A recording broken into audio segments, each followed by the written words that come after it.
Bienvenue du coup à la masterclass de Splio. Mathilde, je m'occupe du product marketing chez Splio et je vais animer cette session avec Clément Rubin, ici présent, qui est product manager en charge du messaging et du content chez Splio, c'est-à-dire tout le scope de notre offre qui correspond à la création du contenu, donc beaucoup de l'email builder dont on va parler aujourd'hui, jusqu'à l'envoi, la délivrabilité et également les nouveaux canaux, le SMS et les nouveaux canaux qu'on est en train de développer sur la plateforme. L'objectif de la session d'aujourd'hui, c'est de dérouler avec vous la création du design d'un email afin de vous partager des bonnes pratiques pour gagner en productivité et en efficacité dans la création de vos campagnes, parce qu'on sait que c'est une des tâches qui est les plus récurrentes et aussi les plus chronophages que vous avez à effectuer toutes les semaines et même pour certains tous les jours. Ce que je vous propose, c'est de ne pas hésiter à poser des questions. Il y a un espace de chat sur le webinaire. N'hésitez pas à poser des questions au fil de l'eau. Ça nous permettra d'être assez réactifs. On essaiera d'y répondre au fil de l'eau. Évidemment, il y aura un temps de questions à la fin si vous voulez garder quelques questions pour la fin. Et enfin, à la fin, si vous avez quelques minutes à garder pour nous, on enverra un petit sondage sur l'espace de communication du chat, qui sera un petit sondage pour définir le thème d'une prochaine masterclass qu'on aimerait bien organiser le mois prochain. Donc, si vous pouvez garder juste une minute pour répondre à une question, ce sera juste une question à choix multiple. Clément, je te propose de démarrer. Pour vous donner un peu de mise en contexte, aujourd'hui, on s'est mis à la place d'un de nos clients qu'on a appelé PopHat, que certains connaissent parce que c'est un environnement de démo qu'on utilise beaucoup chez Splio. Aujourd'hui, on est un annonceur, on est PopHat, on est un revendeur spécialisé dans les chapeaux, on a un site web et différentes boutiques. Et aujourd'hui, moi, je suis chargée de campagne CRM. Je suis en train de préparer ma newsletter hebdo. C'est la newsletter que je fais toutes les semaines, dans laquelle je mets en avant mes nouveautés. Et ce que j'aimerais, c'est arriver à créer cette newsletter assez rapidement, tout en arrivant à personnaliser mon contenu, parce que je sais que j'ai pas mal de produits que je veux mettre en avant. J'ai pas forcément envie que tout le monde reçoive la même communication, parce que j'ai des produits pour hommes, pour femmes, j'ai différentes choses, et puis je voudrais donner à mes clients une expérience qui soit assez personnalisée. Et en même temps, je suis toute seule pour le faire, et j'ai évidemment pas toute la journée à y passer. Donc, on va voir ensemble avec Clément comment est-ce qu'on peut faire ça facilement. Vous allez voir que pour arriver à faire ça, c'est-à-dire que pour arriver à créer des campagnes qui sont pertinentes, de qualité, tout en étant personnalisées, euh, arriver à le faire rapidement va aussi beaucoup dépendre de votre capacité à anticiper certaines choses et notamment à créer les choses pour pouvoir les réutiliser à l'avenir. Donc, ce que ça veut dire, c'est que un des enseignements, je pense que vous allez voir aujourd'hui, pour ceux qui ne l'avaient pas encore en tête, je pense, c'est que pour arriver à créer des choses, pour arriver à être productif, le mieux, c'est quand vous créez quelque chose pour la première fois, de le créer de manière, on va dire, qualitative, d'y passer du temps la première fois, et ensuite de le sauvegarder pour pouvoir le réutiliser à l'avenir. Et on va voir que c'est vraiment une des clés pour arriver à être productif au jour où vous voudrez créer votre campagne. Euh, Clément, pour démarrer, est-ce que tu peux nous rappeler les principaux concepts de l'email builder et c'est quoi les grands concepts de l'email builder chez Splio, de manière à s'assurer qu'on parle tous le même langage pendant la session d'aujourd'hui? Alors, pour ça, je vais partager mon écran du coup pour pouvoir vous montrer un petit peu comment on voit, enfin, qu'est-ce que l'email builder et ce qu'on trouve dans l'email builder. Alors, il faut que je récupère le partage.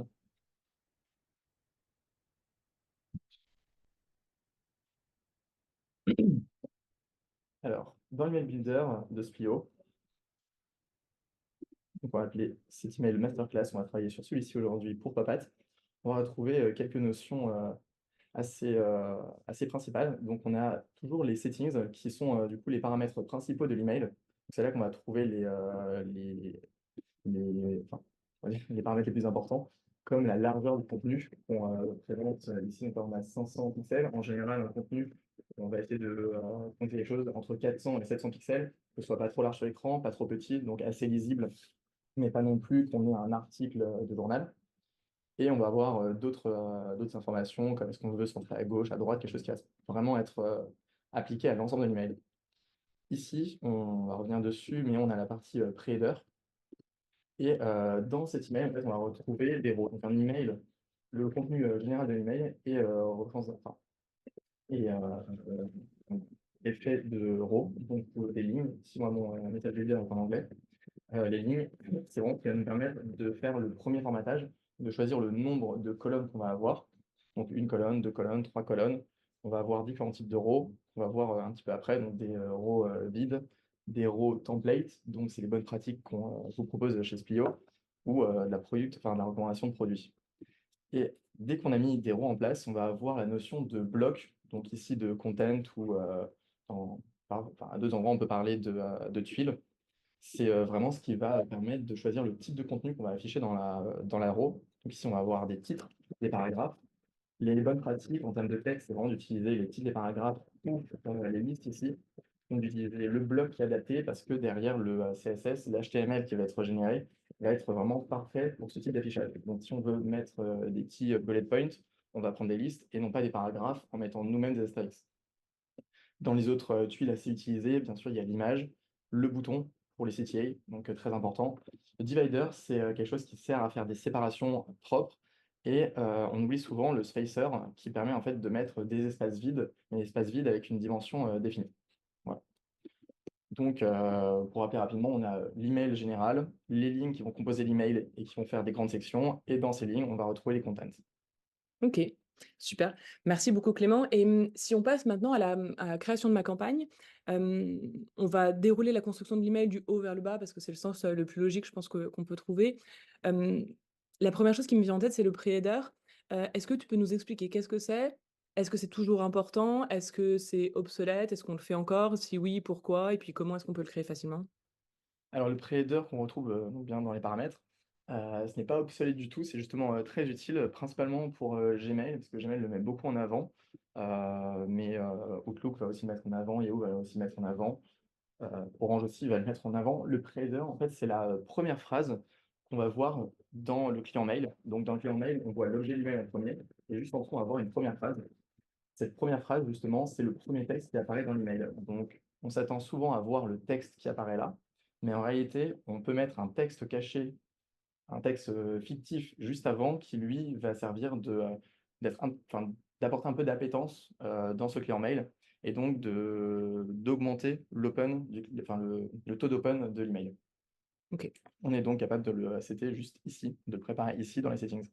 OK et ça se rentre comme un champ texte? Et ça se rend comme un champ texte. C'est littéralement un texte où on peut mettre des emojis. OK, super. Hem, on passe à la suite. Ben, pour démarrer le design, la première chose que je fais en général, c'est de créer le header. Qu'est-ce que tu nous conseilles pour le header? Est-ce qu'il y a des fonctionnalités que tu nous conseilles d'utiliser plutôt que d'autres? Est-ce que tu as des bonnes pratiques sur le header? Alors pour le header du design, justement, il faut essayer de, coller un petit peu à sa charte graphique. Donc il n'y a pas de pratique parfaite pour avoir une bonne conversion sur l'email. Ce qui est vraiment recommandé, c'est de ne pas avoir un header trop gros. Donc si le header est trop gros, on ne va pas voir le début du contenu, on ne va pas avoir envie de scroller pour aller voir de quoi parle l'email. Donc un header de taille raisonnable, pas trop fin non plus. L'idée, c'est, ouais, coller sa charte graphique, ce qui fait que si vous avez un logo habituellement qui est tout petit, qui est vraiment central avec, des décorations autour, gardez ça. C'est votre charte graphique, le client est habitué à ça, donc gardez ce petit logo. Si en revanche, vous avez un header qui, sur votre site prend toujours la largeur, ou sur votre communication prend toujours la largeur, faites-le aussi. Mais faites en sorte quand même qu'il ne soit pas trop haut. Avoir un menu dans un header, ça peut aussi être utile si vous avez justement, pas mal de catégories pour rappeler, pour du retail, par exemple, des catégories, hommes, femmes, enfants. Ça peut être une manière d'amener rapidement sur le site en proposant une catégorie qui va intéresser, comment dire? Le récipient, le Personne qui recevra la le communication. receveur de la communication, c'est ça. OK et en termes de fonctionnalité, du coup, qu'est-ce que tu nous conseilles d'utiliser pour être assez, productif, pour aller vite? Effectivement, pour la productivité, le mieux, c'est d'utiliser, bah, les, blocs partagés. Donc les blocs partagés, on les trouve dans le designer ici, sous, ce qu'on appelle les save content en anglais. Donc j'ai laissé mon interface en anglais. Donc les blocs partagés, c'est le premier onglet de tout ce qui est sauvegardé. L'idée de ces blocs partagés, c'est de pouvoir les créer à un seul endroit et de pouvoir ensuite les réutiliser dans toutes les communications que l'on va faire. Donc le but, c'est vraiment d'avoir un header qui va respecter notre charte graphique, et quand on va venir le modifier, on va pouvoir changer la couleur. Donc si un jour on va changer le logo, la couleur de la charte graphique, ou alors par exemple qu'on a un menu, on va rajouter une nouvelle catégorie, et ben, en la modifiant ici dans ce bloc partagé, la modification va être partagée entre tous les emails où c'est intégré. Donc ça évite d'avoir à refaire tous les emails. Donc par exemple pour des emails transactionnels qui tournent dans des campagnes récurrentes, on n'aura rien à faire. Et de même, quand on va créer des nouvelles newsletters, on aura juste à réutiliser ce bloc partagé et on n'aura rien à recréer, on aura à faire la modification qu'une seule fois.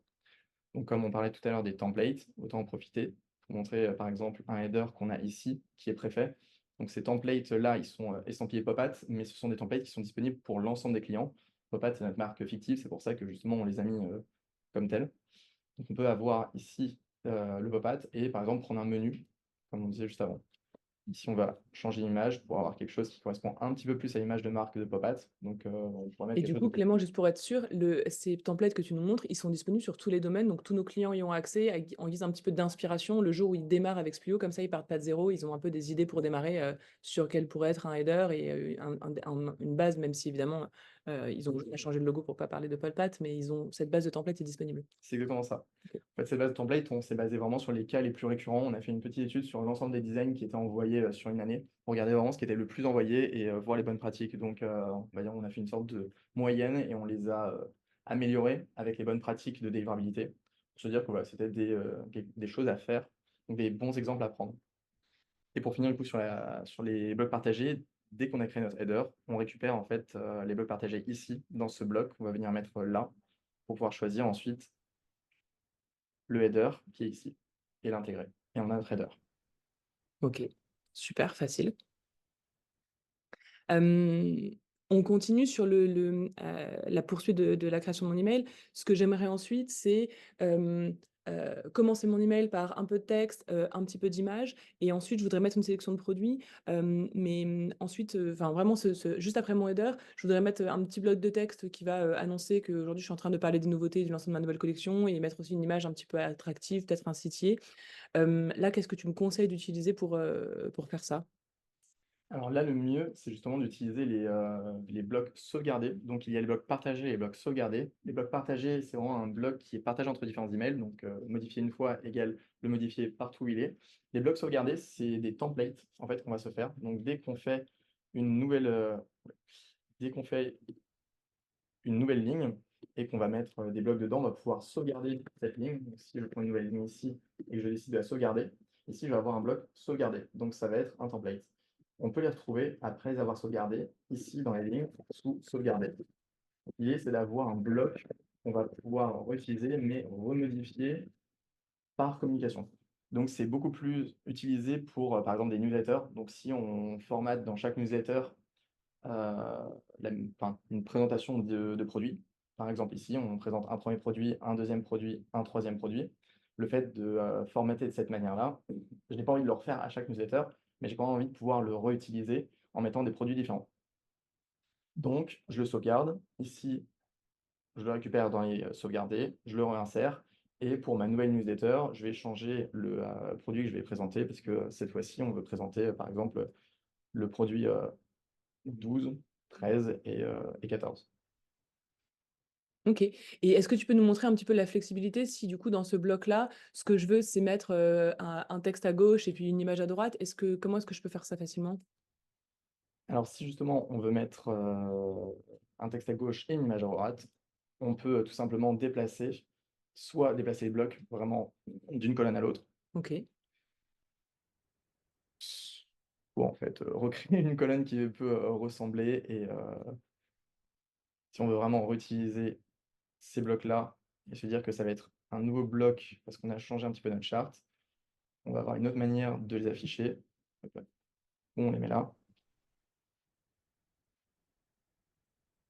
Ok. Et du Et coup, on comme va ça me permet, quand je fais ma newsletter hebdo toutes les semaines, d'avoir mon bloc que je sauvegarde. Là, je le partage pas parce que ma campagne, évidemment, elle va changer toutes les semaines. Et puis, quand je change mon contenu cette semaine, j'ai pas envie que ça se propage sur ma news de la semaine dernière, si quelqu'un était amené à la réouvrir.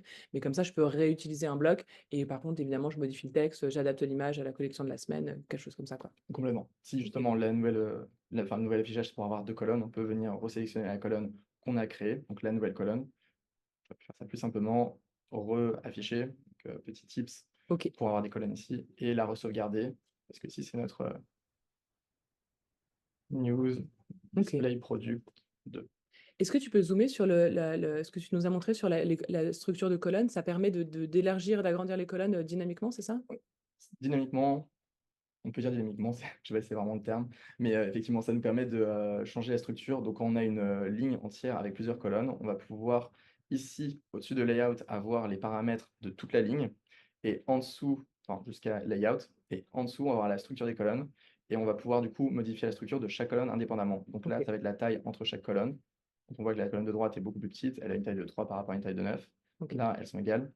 Et on va pouvoir modifier, si on veut mettre de la couleur juste à gauche, par exemple, on va pouvoir le faire ici. Et si je veux mettre une couleur différente à droite, j'ai cliqué. OK. On peut mettre une couleur différente à droite. Super. Et sur ce texte d'intro, souvent on dit, «Bonjour, bonjour Clément», par exemple. Est-ce que tu peux nous expliquer comment est-ce qu'on peut insérer des variables comme ça facilement pour personnaliser un petit peu le texte d'un email, ouais. On va justement du coup avoir utilisé une colonne vide pour faire notre introduction. Pour insérer des variables, en fait, c'est assez simple. On a directement ici un petit menu qui va nous permettre d'aller trouver toutes les variables disponibles pour personnaliser un email. Donc soit on va faire une recherche à partir, des termes qu'on connaît, soit si on ne sait pas sur quoi on peut personnaliser, on peut aller regarder directement dans les sections. Donc par exemple, pour personnaliser au contact et aller trouver, la variable qui nous intéresse. Donc ici, on veut dire bonjour à quelqu'un, donc on va insérer le prénom et on va pouvoir lui dire hello. Voilà, tout simplement. Donc toutes les variables sont disponibles sous ce menu, heu, ici. OK, super. Hem, sur la création du texte justement, on est en train d'ouvrir, une phase de bêta sur une fonctionnalité de Gen AI qui va permettre de générer du texte. Est-ce que tu veux en dire, 2 mots peut-être? On a du coup cette nouvelle possibilité maintenant pour, pouvoir être un peu plus, productif et se poser un petit peu moins de questions. Justement, si on a peur de la page blanche, on va maintenant pouvoir utiliser cette nouvelle fonctionnalité qui est ici. Donc, dès qu'on est dans un bloc de texte, donc que ce soit un titre, que ce soit un texte, enfin un paragraphe ou des listes, ou même dans un CTA directement, on va pouvoir avoir ce petit bouton qui va nous permettre, d'ouvrir un prompt et de lui demander, de nous, créer un texte, d'améliorer un texte, de traduire un texte. Donc, si on donne un exemple un peu rapide, heu,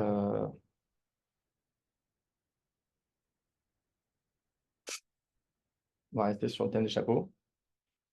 On veut quelque chose d'un peu plus long quand même parce que, voilà, c'est court pour une introduction. OK, Je vais le rendre plus super. long et on va pouvoir l'intégrer directement ici. OK. Voilà. Hem, cette fonctionnalité, elle va bientôt être disponible en phase de bêta. Elle sera, ouverte à un nombre limité de personnes, parmi nos clients évidemment. Je vous mets le lien tout de suite dans la discussion. Si c'est une fonctionnalité qui vous intéresse de tester, je vous invite à cliquer sur le lien, à remplir un questionnaire qui est vraiment très court. Ça nous permet de recenser du coup tous les clients qui pourraient être intéressés pour tester cette fonctionnalité et ensuite vous serez rappelé par nos équipes produits, vous serez rappelé par nos équipes produits pour rentrer dans cette phase de d'early access.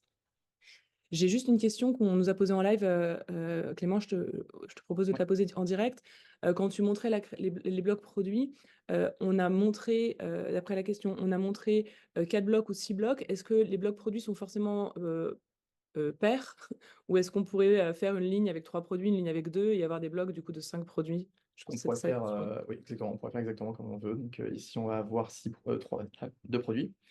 Si on veut en mettre, 3, on va pouvoir utiliser une colonne avec 3. Si on veut en mettre 4, on peut soit mettre une colonne avec 4, soit tout simplement prendre la colonne, enfin la ligne où il y a 3 colonnes et rajouter une colonne, comme ici. Puis OK. ensuite, on va mettre 3, 3, 3, et puis comme ça nous permet d'avoir une ligne. OK, ça marche. Et ben, c'était une question de Roxana. Roxana, j'espère que ça a répondu à votre question. N'hésitez pas à reposer une question si, ou à compléter si c'est pas le cas, on essaiera d'y répondre, ensuite. Hem, donc, si je poursuis, j'ai créé mon petit texte d'accroche, j'ai mis mon image. Ensuite, ce que je voudrais, c'est mettre une sélection de produits de mes nouveautés, que je vais vouloir un peu personnaliser. Est-ce que tu peux nous montrer, du coup, Clément, comment est-ce que pour cette sélection de produits, quelles sont les options que j'ai, pour, mettre ma sélection de produits? Est-ce que, ben, j'imagine qu'il y a au moins une option qui est manuelle, une option qui est un peu personnalisée. Il y a plusieurs manières de personnaliser les choses. Est-ce que tu peux nous montrer comment on pourrait Mmh. faire? Ah oui, du coup, effectivement, il y a plusieurs manières. Donc, pour revenir sur cette, méthode-là, ça, c'est une méthode un petit peu dynamique. Donc, comme vous voyez, il y a pas mal de syntaxe, de personnalisation Splio. Donc là, on va utiliser la syntaxe qui est capable de récupérer un produit à partir de l'identifiant de ce produit, dans la base. Mais on pourrait faire beaucoup plus simple en mettant directement, le nom de produit et ici, derrière l'image, en mettant, l'URL du produit. Donc, cette méthode est une méthode qui, moi, me permet d'aller, par exemple, beaucoup plus vite en sachant que ma base est mon catalogue produit chez Splio est propre et en allant chercher directement juste les ID des produits et comme ça, je peux itérer, plus vite. Une autre méthode, en fait, pour afficher, donc ça, c'est vraiment la méthode, simple, efficace. Donc il y a la méthode où je vais mettre les images moi-même, les URL des images et les noms des produits, qui est encore plus simple, mais qu'on est obligé de répéter, même si le format, on a pu le sauvegarder dans la ligne. Et ensuite, on a une autre méthode. Donc avant de parler de conditions pour qui afficher, on a une autre méthode plus intelligente qui est de faire de la recommandation de produits. Donc aujourd'hui, on est capable de faire de la recommandation au contact. C'est-à-dire, on ne va plus choisir les produits qu'on va afficher. Donc pour une newsletter, on ne va plus mettre nous-mêmes en avant deux, trois produits qui vont vraiment être spécifiques à cette collection ou à cette opération. On va laisser la machine choisir les produits qui vont être les plus appétants pour un client donné. Donc pour ça, on retourne dans les contenus partagés. Donc dans les contenus partagés, maintenant on a un nouvel onglet à droite qui n'est pas disponible pour tout le monde. Donc il y a quand même un add-on, on va dire, à activer, une requête à faire auprès de TCSM ou auprès du support. Et quand on active du coup cette recommandation de produit, on va pouvoir créer donc des recommandations qui sont basées sur des stratégies. Donc est-ce qu'on va vouloir améliorer la valeur d'un client, donc augmenter, donc c'est plus se poser sur du cross-sell, est-ce qu'on va pouvoir convertir ces récents comportements avec nous, donc tout ce qui est vu sur le site, panier abandonné et tout, etc. Donc on peut passer sur toutes les stratégies. Et à partir du moment où on a créé ce bloc, justement, ça se crée comme un bloc partagé et on va le retrouver dans l'email sous les lignes. Donc ici, on va avoir les recommandations de produits et on va être capable de les intégrer, par exemple, de cette manière. Donc celles-ci sont aussi synchronisées comme les blocs partagés. On les voit donc vraiment apparaître et c'est la même logique. C'est-à-dire qu'on les modifie dans la recommandation de produit, au niveau de la recommandation de produit, et elles vont être modifiées dans tous les emails où on a intégré ce bloc. Donc ça, c'est la manière plus dynamique. Donc l'idée est vraiment qu'on aura un produit recommandé par contact. Donc deux contacts ne vont pas voir la même chose, étant donné qu'ils n'auront pas forcément la même recommandation, car ils n'auront pas les mêmes appétences. Et pour ce qui est de l'affichage donc de produits dans un email, il y a du coup une troisième notion qui est la partie plus condition. Donc on peut conditionner l'affichage. Ici, par exemple, on a fait la recommandation de produit. Ici, on a fait de l'affichage un peu dynamique, on va choisir. La recommandation de produit, on se doute qu'elle va être pertinente sur des clients que l'on connaît. Donc, on a envie de l'appliquer seulement sur des clients dont on a des données. Donc, ce qu'on va faire, c'est qu'on va mettre une condition dessus. La condition là. Voilà. Et on va utiliser donc les conditions qu'on va retrouver variables. Donc là, on a toujours notre système de variables, les custom fields. Et ici, on va avoir des exemples de conditions. Donc dans les conditional blocks, on va pouvoir voir le if, le end if. Donc c'est si quelque chose, alors on affiche. Si ça ne se passe pas, alors on n'affiche pas. Donc on va prendre celui-ci, ça me le copie dans mon presse-papier. Et on va pouvoir compléter en disant si on va dire que client égale vrai. C'est un peu exagéré comme exemple, mais si c'est un client, alors j'ai copié la même chose. Donc si c'est un client, alors on va afficher la recommandation de produit. Et si ce n'est pas un client, alors le contact qui va recevoir cet email ne recevra pas la recommandation de produit, il ne verra que le premier bloc. Parce qu'on n'a pas assez de données, par exemple, pour la recommandation de produit, ou parce qu'on n'a pas envie de recommander ou de lui proposer plus de choses. Voilà. On pourrait faire justement des conditions sur le genre, sur l'âge, sur la langue aussi. Donc ce qui est très fréquent, c'est effectivement le genre, l'âge, la langue. Par exemple, mettre en avant, si on vend des chapeaux, le modèle que l'on va mettre sous le chapeau pour les hommes, ça va être un homme. Le modèle qu'on va mettre sous le chapeau pour les femmes, ça va être une femme. Alors que la newsletter porte sur la même nouvelle collection été. Du coup, techniquement, par exemple, là, imaginons que je voudrais avoir un bloc, on a notre ligne avec nos 3 produits. Je voudrais avoir un bloc de 3 produits avec 3 produits femmes si les personnes est une femme, un bloc de 3 produits avec des produits hommes si j'ai l'information que c'est un homme, ou une autre version par défaut. Je le fais en intégrant du coup les blocs les uns en dessous des autres, en ajoutant une condition juste avant, c'est ça? C'est ça. Du coup, si on va voir ensuite du par défaut, donc on peut se dire si c'est une femme, alors on va afficher ce bloc. Si c'est un homme, on va pouvoir afficher ce bloc-ci. OK. Et pour le par défaut, donc si c'est un homme, comme on est toujours dans la suite de la première condition, on va taper else if. Et par défaut, donc par défaut, on va taper juste else. Et donc, on aura, par exemple, par défaut, ce dernier bloc. Dire c'est le par défaut. OK.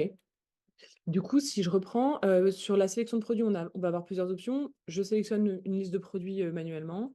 Je sélectionne donc là, c'est la première option, je suis complètement, manuel. Deuxième option, je laisse la recommandation de produits complètement, sélectionner les produits qui vont être plus pertinents pour chaque client en fonction de la stratégie que j'aurais utilisée. Sachant que la recommandation de produits aujourd'hui, c'est une fonctionnalité qui est disponible que si vous avez l'option de la CDP qui est avec nous. Troisième option, qui là est disponible pour tout le monde, c'est d'utiliser des blocs conditionnels où là, je vais conditionner l'affichage de mon produit à un certain nombre sur la base d'une certaine variable, qui vont être disponibles dans ma base de données, type, le genre, type, le statut, type, ça peut être le statut, client, prospect et cetera. Je pense que c'est intéressant de mentionner aussi, une sorte de quatrième niveau de personnalisation, qui va être valable aussi qui va pouvoir se baser sur justement le contenu du coup de ces différentes variables. Ces variables, en fait, elles vont dépendre des informations que vous avez dans votre base de données. Donc, typiquement, on expliquait le genre, homme, femme, le statut, client ou pas client, c'est des informations qui sont disponibles de manière standard. Quand vous avez l'option de la CDP, vous avez également tout un tas d'agrégats qui sont disponibles et qui vous permettent d'affiner du coup ce niveau de personnalisation, type la catégorie préférée ou la catégorie du dernier achat, ou le magasin préféré. Et c'est des informations qui vont vous permettre du coup de rajouter un niveau de personnalisation qui peut être important. Hem, voilà pour la sélection, de produits. Je vois des questions qui ont été posées en live. Qu'est-ce que veut dire clients? Ne sont-ils pas tous déjà clients s'ils font partie de notre base de données? Alors non, en fait, ça dépend des environnements, ça dépend de votre environnement. On a certains clients pour lesquels, 100 des gens qui sont dans la base de données sont des gens qui sont clients, c'est-à-dire des gens qui ont déjà fait un achat. Et on a des clients pour lesquels, dans la base de données, il y a des clients, c'est-à-dire des gens qui ont déjà fait un achat et également des prospects, c'est-à-dire des personnes pour lesquelles vous avez uniquement l'email ou l'opt-in qui ont pu être recrutés, par jeu concours ou par, l'encart des newsletters sur le site. Donc, il peut y avoir, des personnes en base de données qui ont des statuts qui sont différents, qui sont clients ou plus clients, ou qui ont aussi des statuts d'inactifs. On a certains clients qui considèrent que les personnes qui n'ont pas fait d'achat depuis plus de 12 mois ont un statut d'inactif, ce genre de choses. Donc, il peut y avoir effectivement en base de données des gens qui ont différents statuts. Effectivement, je faisais la différence prospect-client sur l'achat. Ouais. C'est-à-dire qu'on peut avoir des personnes qui sont inscrites à la newsletter, mais qui n'ont jamais fait d'achat chez nous. Oui, une question, je lis les questions au fur et à mesure parce elles sont intéressantes. Est-ce que je pourrais avoir une recommandation de best-seller au sein d'une catégorie de produits, d'une gamme de produits en particulier? Non, pas encore pour l'instant, mais c'est des évolutions sur lesquelles on travaille sur la recommandation produit. C'est la prochaine qui arrive très bientôt. Ouais, voilà, c'est la prochaine qui arrive bientôt. Question suivante, comment savoir que les produits affichés correspondent bien au genre du client? Il faut que le produit soit marqué homme ou femme.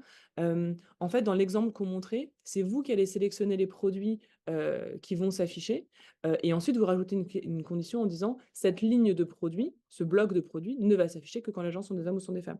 Donc les produits que vous allez sélectionner, c'est vous qui allez le faire. Je pense que peut-être que ça vaut le coup que tu me montres juste, Clément, comment est-ce qu'on va chercher le produit qui s'affiche?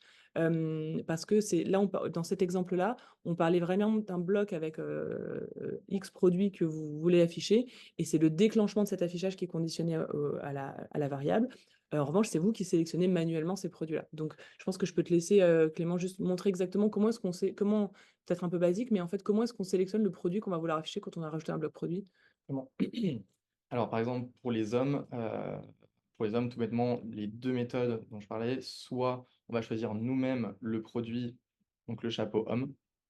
Donc, si c'est vraiment Donc une là, méthode très t'es spécifique, juste allé chercher dans ta base de données produits, juste quand tu montres comment tu alors fais là, le je suis lien. juste allé chercher, en fait, en changeant l'image, dans mes assets, donc dans ma librairie d'assets d'images. Donc, je pourrais très bien, ici, mettre un URL d'image produit, donc qui vient de mon site, donc qui est stocké chez moi, qui correspond au produit que je vais afficher, et l'afficher ici. L'autre solution, donc celle moi que j'utilise un peu plus, parce que ça me permet d'avoir tout mon catalogue produit côté Splio, et c'est tout, c'est d'aller utiliser justement les identifiants donc des produits. Donc les identifiants des produits, je vais aller chercher dans les données de sales, donc dans les données de sales, enfin, tout ce qu'on appelle les données de vente.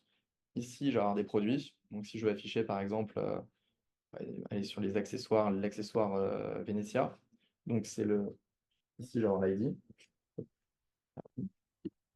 Donc, l'ID, je vais prendre celui-ci. Je vais mettre l'ID ici. Et dynamiquement, avec cette syntaxe-là, en fait, je vais aller chercher les produits dont l'identifiant est ici, donc dans ce champ texte. Donc, entre cette balise qui va chercher tous les produits et cette balise qui veut dire c'est la fin de l'affichage de ces produits, tout ce que je vais mettre qui va dépendre d'un produit, donc là, le nom du produit, le prix du produit, et dans cette image, on voit que c'est l'image, enfin l'URL d'image de ce produit. Tout ça va dépendre de la balise ici et de la balise ici, et donc du chapeau que j'ai sélectionné juste avant. Donc c'est via son identifiant que je vais y faire référence. Et là, de la même manière, on voit que j'ai fait référence au chapeau dont l'identifiant c'est hat10sr. Si je retourne là, le hat10sr, voilà, il est ici. Donc c'est le Sanremo. Donc je vais afficher le Sanremo, donc son nom Sanremo. L'image, c'est celle qui est ici. Et dynamiquement, ça va venir rechercher tous les champs du catalogue produit. Ok, top, merci. On a une question aussi sur l'affichage conditionnel. Est-ce qu'on peut faire un affichage conditionnel à partir d'un filtre de contact ou de segment? Alors oui, on va voir ici dans les conditions. Donc tout ce qui est conditionnel, c'est dans les variables conditional block. Donc si on veut se baser sur un segment, alors l'exemple n'est pas ici. Je pense avoir mis l'exemple là, donc l'exemple n'est pas là. L'exemple est quelque part, il se trouve dans les templates. Donc dans les templates, on va avoir tac, tac, lequel est-ce? Voilà. Ici, si on veut avoir quelque chose qui se passe dans un filtre, donc on peut se baser sur le template de produit. Donc, C'est juste que ton bien sûr exemple pas. est sur un template que tu avais déjà fait, mais c'est disponible sur tout type de bloc, en fait. Ça, c'est disponible, et en plus, c'est dans les templates, donc c'est disponible pour tout le monde. Les templates qui sont dans les lignes sont vraiment disponibles pour tous les clients. Ok. C'est un template, donc il faut bien sûr changer les ID. Donc ici, ce qu'on va vouloir, c'est les contacts. Donc pour les contacts, on va retirer le product. Donc pour tous les contacts qui sont dans le segment, là, on va mettre l'ID de notre filtre. L'order by, c'est pour faire un ordre de lancement. La direction, la limite, c'est pour le nombre de fils qu'on veut afficher. Ah non, la question, c'était pour les produits, pardon. Donc je vais la garder. Non, c'est juste, est-ce qu'on peut conditionner l'affichage d'un bloc à une condition qui n'est pas une variable, mais qui est un Oui. filtre de contact ou un segment? J'ai fait le mélange entre les deux. Donc, effectivement, donc on va garder la même logique. Donc comme c'est une condition, c'est pas for each qu'on va utiliser, mais if. Le contact est dans le segment. Du coup, on n'a plus besoin des options supplémentaires. Et en fait, ici, On rentre l'ID du segment. on rentre l'ID du segment. Et en fait, de cette manière-là, on a exactement la condition sur un segment. Donc ça, cette condition, je pourrais la mettre Sur n'importe quel bloc, du coup, derrière. sur n'importe quel bloc. Donc à la place de filtrer sur le genre, ici, en fait, je pourrais filtrer sur un segment. Ok, d'accord, ça marche. La question venait de Morgane, j'espère que ça a répondu à la question. Si ce n'est pas le cas, n'hésitez pas à poser la question à nouveau ou à préciser. Super, ben, merci beaucoup. Si on continue la création de notre email, ce que je me demandais, c'est, là on parle de personnalisation en fonction d'une variable, du type de client, d'un segment client. Si on veut faire la personnalisation en fonction du programme de fidélité du client, on a des personnes qui ont, on a beaucoup de clients chez nous qui ont aussi un programme de fidélité avec des gens qui sont porteurs de carte ou pas porteurs de carte. Qu'est-ce qu'on peut faire en termes de personnalisation en lien avec le programme de fidélité? Est-ce qu'on peut se servir des emails justement pour recruter des gens dans son programme de fidélité? J'imagine qu'on va réutiliser des choses que tu nous as déjà montrées, mais là, je pense que c'est intéressant plutôt de l'ordre de la bonne pratique, de montrer comment est-ce qu'on peut rajouter des blocs de personnalisation dans l'email pour aussi aider au recrutement ou au déploiement de son programme de fidélité. Donc, totalement. Du coup, ce qui est plutôt conseillé pour un programme de fidélité, c'est d'afficher un recrutement si la personne n'est pas dedans et d'afficher les points ou d'afficher une sorte d'incentive. Donc, par exemple, le nombre de points, le nombre de points que la personne a, si la personne a des rewards actuellement, dans le cas où il est dans le programme de fidélité. Pour ceux qui ont du mobile wallet, petite proposition. Si la personne est dans le programme de fidélité mais qui n'a pas ajouté son pass à son wallet, autant lui proposer d'ajouter le pass au wallet. Là, je retourne sur les templates pour montrer qu'on a un petit ajout de pass. Voilà. Donc, on a ici un joli template qui permet de dire ajoutez votre pass à votre wallet. Donc, rajoutez votre carte PopAt en mettant en avant justement le nombre de points, le nombre, le nombre de points récents. Et du coup, on va utiliser la même logique donc, de conditionnement. C'est-à-dire qu'on va venir dire si le le client a justement une carte de fidélité chez nous.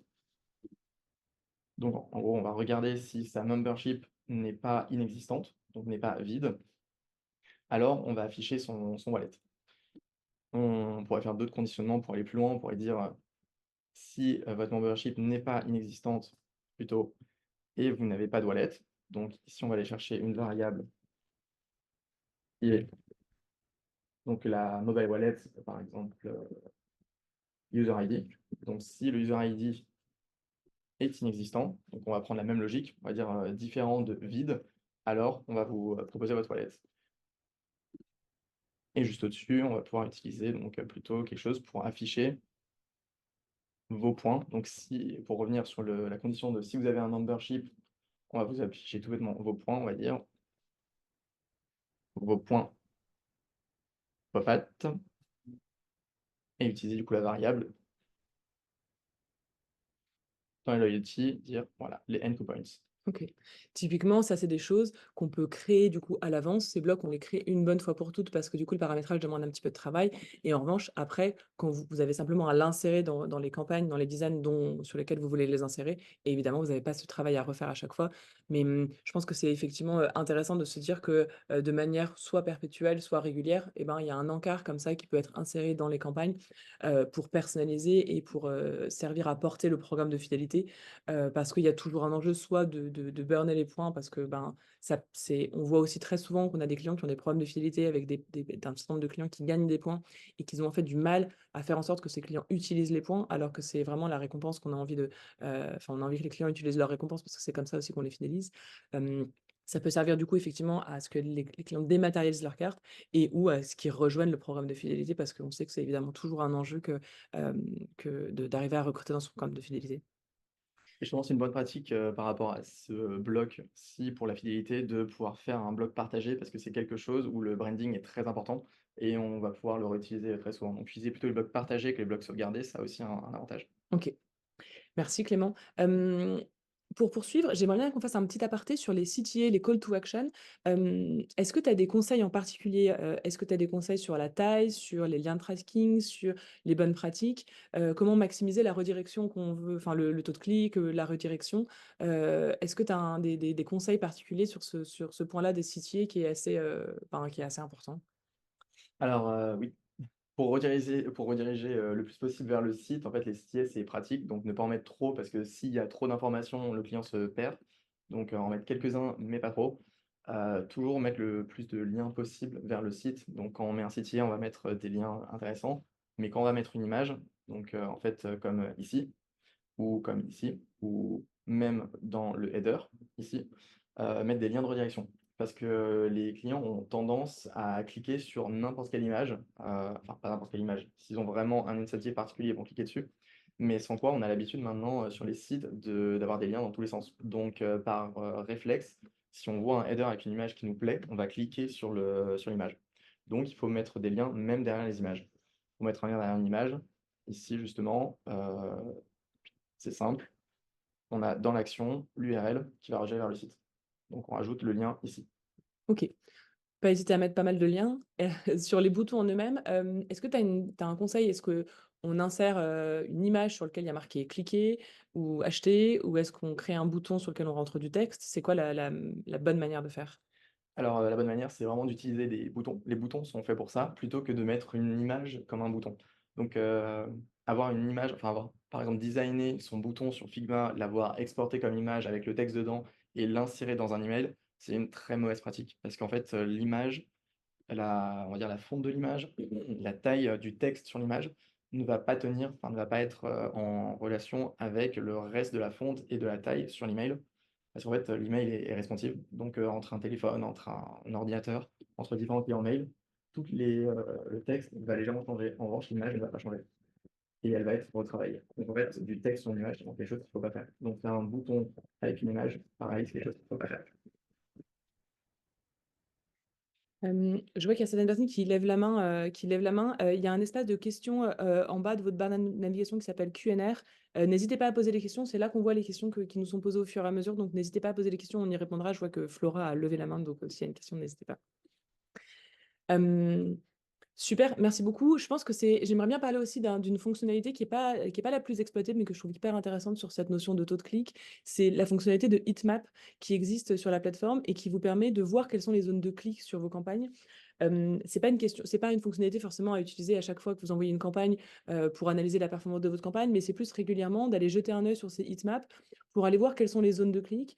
Ça va vous permettre de voir s'il y a des zones qui sont en fait, finalement assez peu vues et assez peu cliquées et pour pouvoir optimiser les autres clics sur les emails.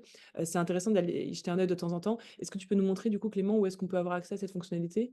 Alors là, sur Pop-It, je vais pas avoir accès à OK, on montrera à la fin, on vous enverra le lien à la fin de la doc pour vous montrer où est-ce qu'on peut avoir accès à la heatmap parce que c'est intéressant, je pense, d'aller regarder de Mmh. temps en temps. C'est vraiment ça vous montre le design de vos campagnes avec les zones de clic, quelles sont les zones les plus cliquées. L'utilité vraiment de cette heatmap, c'est ça, c'est les zones de clic, vraiment voir si les personnes vont jusqu'en bas de l'email et ça permet aussi de, voir si le formatage que vous avez habituellement ou les images que vous mettez habituellement sont appétissantes, on va dire, donnent envie. Ouais. Par exemple, pour le header, si personne ne clique sur header, c'est qu'il y a quelque chose parce que c'est quand même quelque chose qui est cliqué, assez régulièrement. Donc s'il y a vraiment 0 clic et que le header, n'est peut-être pas assez intéressant. OK. Hem, on arrive ça fait déjà bientôt 45 minutes qu'on est ensemble, on arrive à la fin de l'email. Bon, pour terminer mon design, en général, j'insère un footer. La recommandation pour le footer, j'imagine que c'est un peu la même que pour le header. Ce qu'on veut, c'est insérer un bloc qui est Mmh. partagé de manière à ce que si on le modifie à un endroit, en fait, ça le modifie partout. Parce que vous pouvez très bien, un jour, rajouter un réseau social et vous le rajoutez sur votre bloc partagé et ça le propage sur toutes vos campagnes. Et les Hem mentions légales, surtout les mentions légales. et surtout Copier-coller des mentions légales, c'est très embêtant. OK, c'est long, c'est C'est long. fastidieux long et fastidieux. OK. Hem, Maintenant, qu'on a fini notre design, je pense que c'est intéressant de plutôt discuter de la manière, en général et des points de vigilance à avoir, pour optimiser, sa délivrabilité. Et quelles sont les bonnes pratiques générales pour optimiser la délivrabilité? Est-ce que tu as des recommandations, des points de vigilance à avoir sur les liens des inscriptions, les liens miroirs, ce genre de choses? C'est quoi l'état de l'art un petit peu sur ces sujets? Alors pour la Deliverability, justement, il y a plein de liens qui sont très importants, comme le lien des inscriptions, qui est obligatoire. Donc si on va faire du transactionnel, on n'est pas obligé de le mettre. Mais en réalité, le mettre dans les designs, c'est toujours, un bonus, sachant que les clients vont rarement se désinscrire sur un lien de transactionnel, enfin sur un email transactionnel. Donc le lien done seul est important. Le lien miroir, c'est quelque chose qui était très habituel jusqu'à aujourd'hui parce que, on avait des clients mail qui étaient pas capables de toujours bien lire le HTML et du coup pour avoir on va dire pour avoir une bonne conversion, il était meilleur quand même de trouver un lien miroir, donc de permettre aux clients d'ouvrir exactement le même email mais dans un navigateur pour qu'ils puissent, avoir la version, un peu, jolie avec des images et tout. Mais aujourd'hui, quasiment tous les clients mail sont au même niveau et sont capables vraiment de lire le plus d'HTML possible. Donc le lien miroir, en fait, n'est, plus cliqué. Ouais, on a des statistiques là-dessus et on voit que, c'est même pas de l'ordre du, pourcent, du dixième de pourcent, du centième de pourcent. C'est vraiment, rien du tout. Donc le lien miroir, c'est quelque chose qu'on essaye de moins pousser. Voilà, c'est moins utile. En revanche, la version texte est peut-être moins utile aussi que le lien miroir parce que c'était pour la même raison, c'était pour un client mail qui n'est pas capable de bien lire l'HTML qu'on mettait cette, version texte derrière. Sauf qu'en Espagne, elle est obligatoire. Donc une version texte en Espagne, si vous ne la mettez pas, vous allez avoir des problèmes de déliv, voire, vous faire, poursuivre un petit peu de manière légale. Bon, c'est pas quelque chose qui arrive régulièrement, il faut vraiment insister pour qu'il y ait des problèmes dessus, mais, elle est présentée comme obligatoire. De la même manière sur, tout ce qui est, on va dire, déliv, bonne déliv, il y a la partie, no reply, donc dans une adresse de réponse, on conseille de ne pas mettre no reply, donc c'est même plutôt recommandé de ne pas mettre no reply. Mettez plutôt quelque chose comme reply to marketing ou reply to, quelque chose qui va plutôt, inciter à répondre et par rapport aussi aux domaines, faites attention à vos domaines d'envoi. Donc les domaines d'envoi qui sont utilisés pour les senders, que ce soit des domaines qui matchent avec les domaines utilisés, par exemple, pour les liens traqués. Donc dans la plateforme, on vous permet de personnaliser vos domaines, justement d'avoir des redirections. Donc ça demande un petit setup technique, mais dès que c'est fait, ensuite vous êtes complètement libre. Ça va vraiment augmenter la déclarabilité, ça va permettre de faire reconnaître que, cet email est bien envoyé par vous, les liens sont envoyés par vous, le sender, c'est vous, les adresses de réponse, c'est vous, tout est vous. Donc nous, on fait les redirections côté Clio, mais c'est un setup à faire. Donc parfois, ils sont pas faits et il faut le faire. OK, super. Merci Clément. On arrive un peu à la fin. Il y a un autre sujet dont j'aimerais bien parler parce qu'on a très souvent des questions de nos clients. Ça concerne plutôt les images dans les emails. Est-ce que tu peux nous dire là encore sur ce sujet, c'est quoi un peu les bonnes pratiques? C'est quoi l'état de l'art? Est-ce qu'il y a des enjeux de taille, de poids, de nombre d'images, des formats d'images qu'il ne faut pas mettre, des ratios texte-image? C'est quoi le statut aujourd'hui sur ces différentes questions? Parce qu'on a souvent des réponses qui datent d'il y a quelques années. Je ne sais pas si elles sont toujours valables. Alors, il ne faut pas oublier que l'image, en fait, n'est pas transportée avec le mail. Donc, mettre une image énorme, ça ne va pas faire grossir l'email.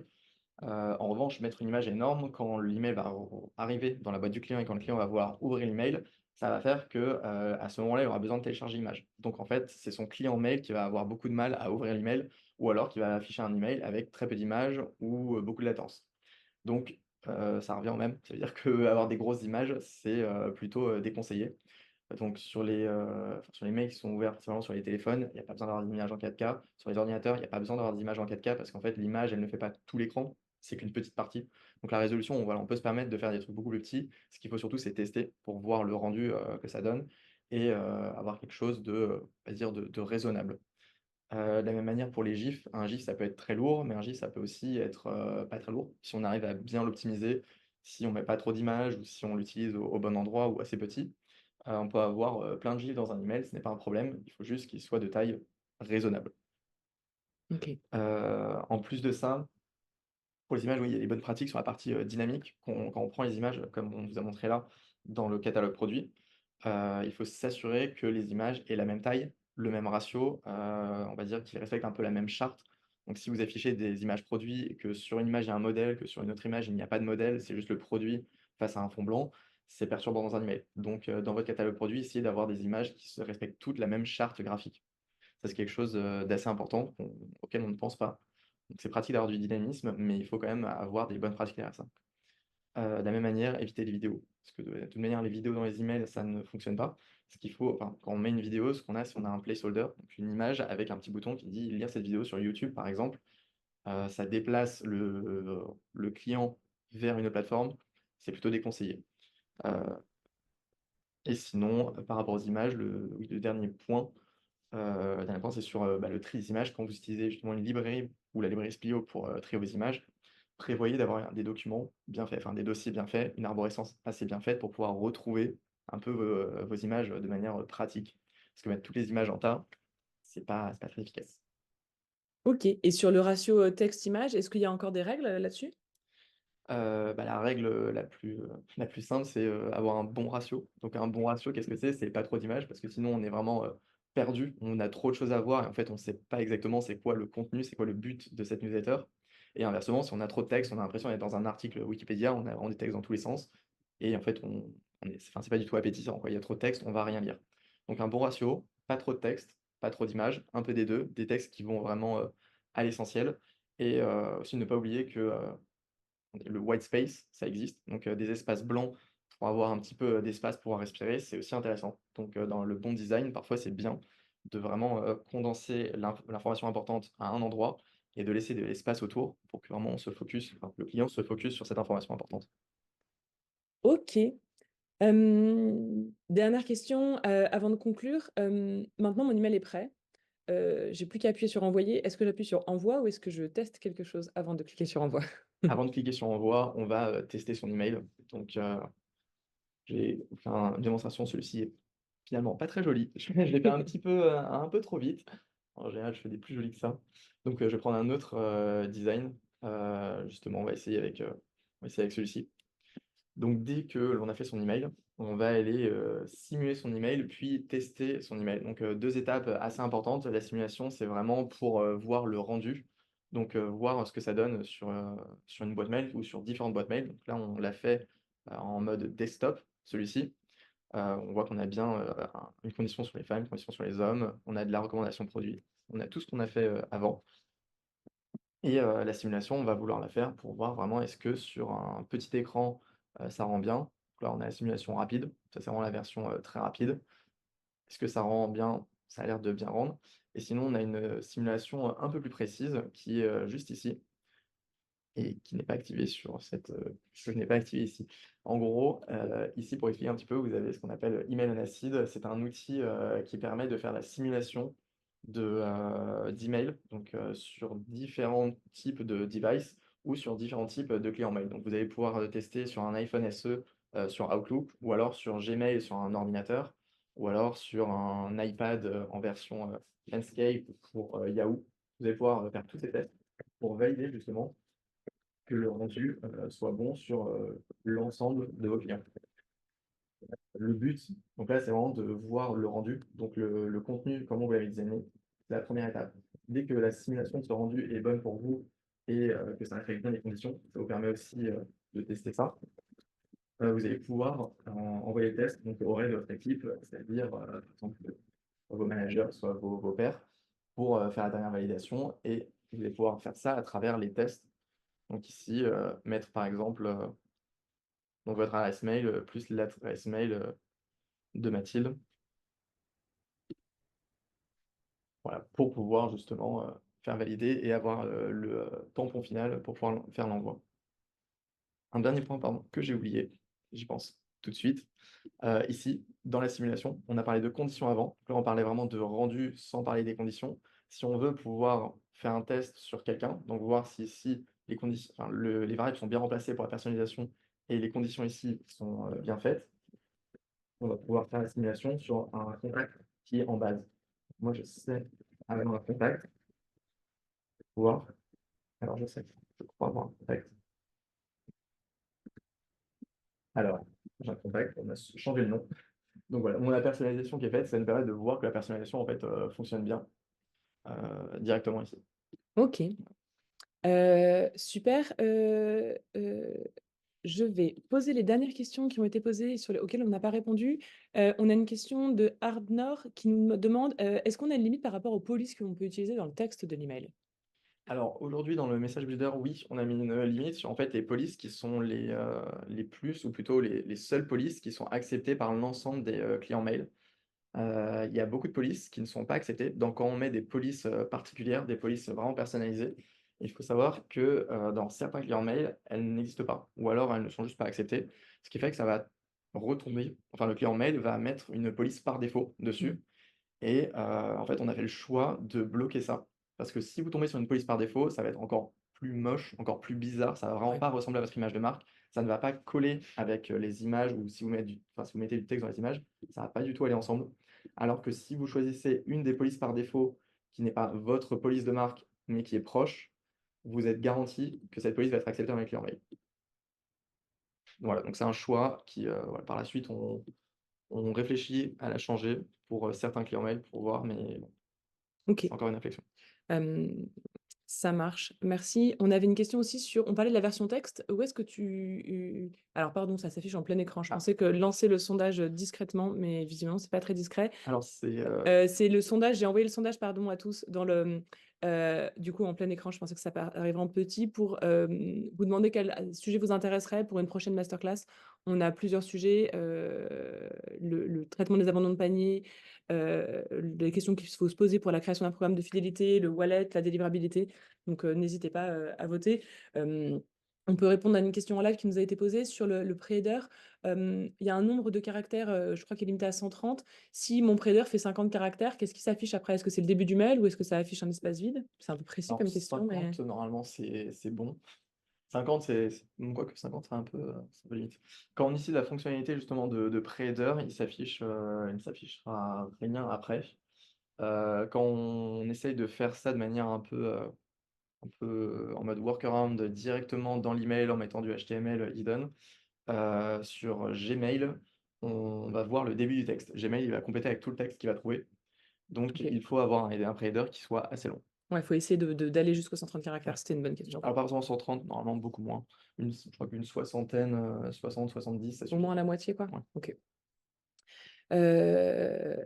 Ça marche. Il y avait une question sur la version texte, du coup, où est-ce qu'on la crée la version texte? Alors là, du coup, je partage plus mon écran. Est-ce qu'on voit mon écran derrière? Ah, on voit mon écran derrière. Ouais, alors il faudrait que je mette fin au sondage, ce qui est Alors, je peux pas le non, je décaler. vais réussir Heu, bon, il y a 15 personnes qui ont voté, je mets fin au sondage. Comme ça permet de montrer où on crée la version texte. quand on est dans le builder justement ici, donc là on a le message builder qui nous permet de créer, l'email et juste ici, on a la version texte. donc la version texte, on peut cliquer Generate from HTML et ça récupère tout le texte justement, de l'email qu'on vient de créer et ça nous permet donc de ne pas partir de zéro et ici on va pouvoir modifier. Donc la version texte, c'est exactement ce qui va s'afficher, dans l'email. On peut garder la syntaxe Splio. Donc par exemple, les conditions qu'on voit ici, Splio if, Splio else if, elles seront interprétées par le moteur de personnalisation. Donc, lorsque le client va recevoir l'email, il ne les verra plus. Donc si c'est une femme, il va avoir juste ce texte. Si c'est un homme, il va avoir juste ce texte dans sa version texte. Voilà, donc la personnalisation fonctionne dans la version texte. OK. Super, merci beaucoup. Je crois qu'on a répondu à toutes les questions. Merci à tous.